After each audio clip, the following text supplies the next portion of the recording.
Looking for a dish that feels like a hug in food form? Today I'm gonna show you how to make one of Portugal's most beloved comfort foods, Arroz de Pato, a Portuguese classic that ticks all the boxes, rich, meaty and baked until perfectly crispy on top.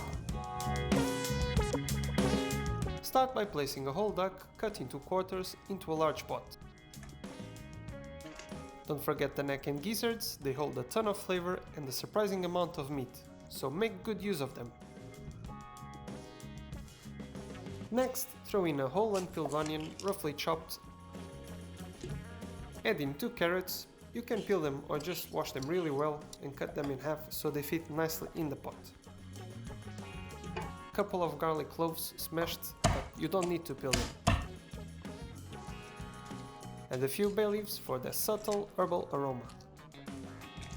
For an extra layer of richness, add a block of bacon or smoked pork belly, wherever you can find, and 1 whole Portuguese chouriço, a smoked and cured pork sausage seasoned with paprika, garlic and red wine. It's not as spicy as a Spanish chorizo, it's more about that smokiness and depth of flavor rather than the heat. Pour in just enough water to cover everything, then add a glass of red wine and a pinch of salt. Optionally, drop in 1 or 2 cloves. They'll bring a gentle, peppery sweetness and a floral note to the broth. It's not traditional, but I love the subtle warmth they add. Just don't overdo it. Cloves are small, but seriously powerful. Bring everything up to a simmer, and once you see some steam coming out, cover with a lid. This part takes some time, about an hour and 15 minutes to an hour and a half, depending on the size of your duck. But this is where all the magic happens. You're not just cooking the duck here, you're creating a broth that will soak into the rice later on and make the entire dish come alive with flavor. You can also do this in a pressure cooker. About 30 to 40 minutes should be more than enough. And if you want to go the extra mile, try partially roasting your duck and vegetables in the oven before simmering them. That golden caramelization adds a deep, roasted note to your broth, which brings a whole new layer of flavor to your dish. After the cooking time is up, check if the duck is tender and starting to pull away from the bone. If it is, remove it from the pot along with the bacon, carrots and chouriço. Now, strain the broth through a sieve or line it with a muslin cloth for a cleaner result. Can you see this top layer, orangey and golden? That's mostly fat that's rendered from the duck and the cured meats. Spoon most of it out and set it aside because we are going to use it later. Don't worry if you can't remove it all. A bit of fat keeps the broth flavorful. We just don't want it overly greasy. Now, give the broth a taste. If you've got a lot of it and want to deepen the flavor, let it reduce by half by putting it on the stove over medium heat. It will turn richer, saltier and way more savory. Once you're happy with it, just set it aside for later. Start cooking the rice by dicing half an onion and gently sweating it in a little bit of the reserved duck fat.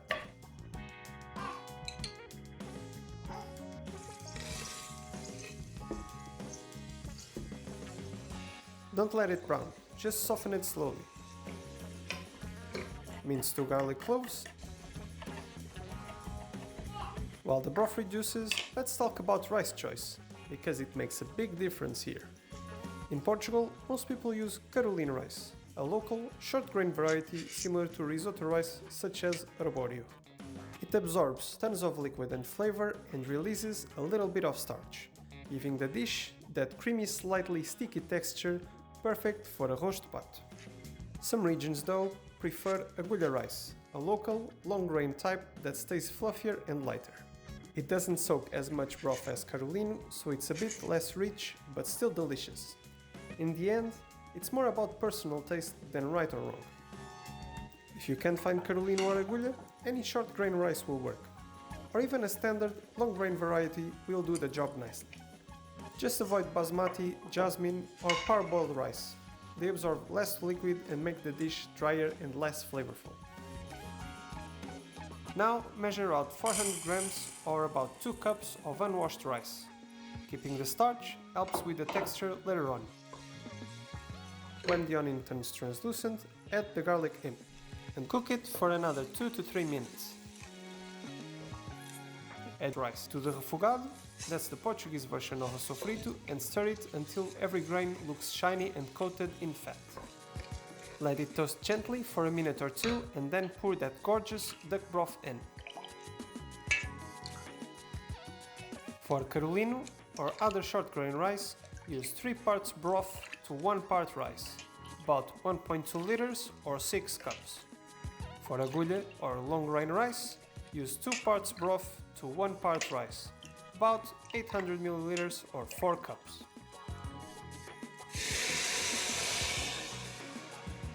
Give it a stir to make sure that nothing's sticking to the bottom. Season lightly with salt, unless your broth is already well seasoned, of course, and bring it to a gentle boil.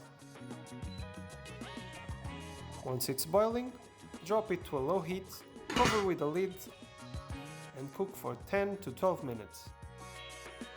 After that, remove it from the heat, but keep the lid on, letting it steam for another 5 to 10 minutes. The rice doesn't need to be fully cooked, it will finish in the oven. While the rice is cooking, shred the duck into bite-sized pieces. And don't stress if some bits are larger than the others, it's all part of the charm. And yes, I know, it smells amazing. Try not to heat it all just yet. Now let's show some love to the vegetables. These carrots are buttery soft and full of flavor from the broth, so don't throw them out. Chop them into chunks or grate them straight into the duck mix. Coarse or fine, your choice.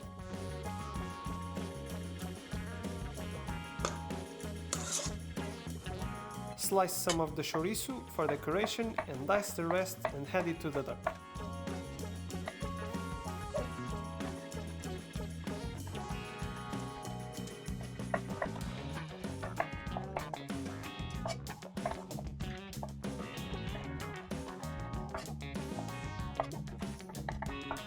Even though it's not traditional, do exactly the same with the bacon. Cut a few slices for the top and dice the rest into the mix. And for the most important part, don't forget to take a little bit as a chef's treat. You deserve it.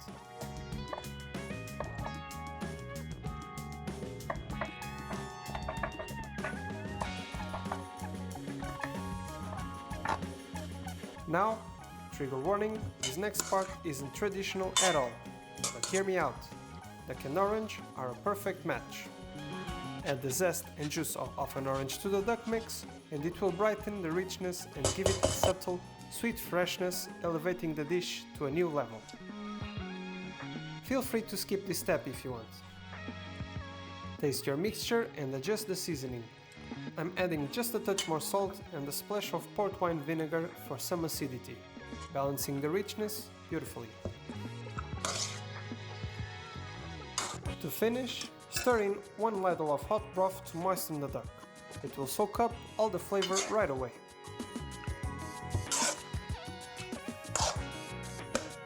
Once your rice is ready and your duck mix tastes perfect, grab your baking dish. Traditionally, it's made in clay, but use whatever you've got. Spread half of the rice on the bottom.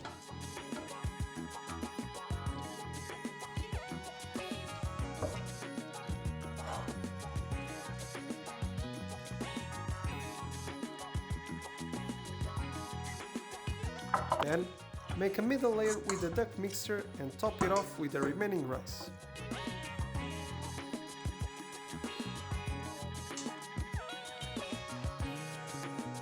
Some people mix everything together before baking, but I prefer the layering method. It gives it a better texture and presentation. Smooth the top.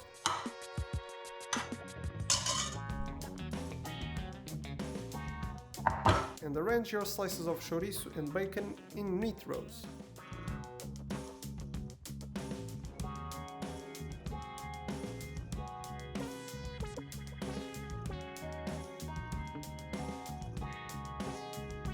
To finish, you can brush the top lightly with some egg wash for a glossy golden finish. Or leave it plain so it crisps up naturally. Personally, I'm all about the crispy bits, so I'm leaving mine as is. Pop it into a preheated oven at 200 degrees Celsius or about 395 Fahrenheit for about 20 to 25 minutes, just until the top is golden and crisp around the edges.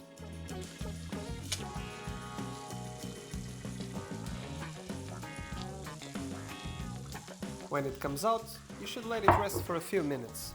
The aroma alone will test your patience, but since I'm not that patient, I'm scooping straight away a big serving and making sure I get a bit of the crispy top along with the chouriço and bacon. The result? You don't need me to tell you, but I'll tell you anyway. Tender duck, perfectly seasoned rice with some smoky chouriço, all baked together into one deeply comforting dish. If you've never tried the Arroz de Pato before, this is your sign. It's hearty, rustic, and packed with flavor. The kind of dish that makes you close your eyes on your first bite. If you give this recipe a try, let me know how it turned out in the comments. And if you like this video, don't forget to hit that like button and subscribe for more cozy, flavor-packed recipes. Thanks for watching, and I'll see you in the next one.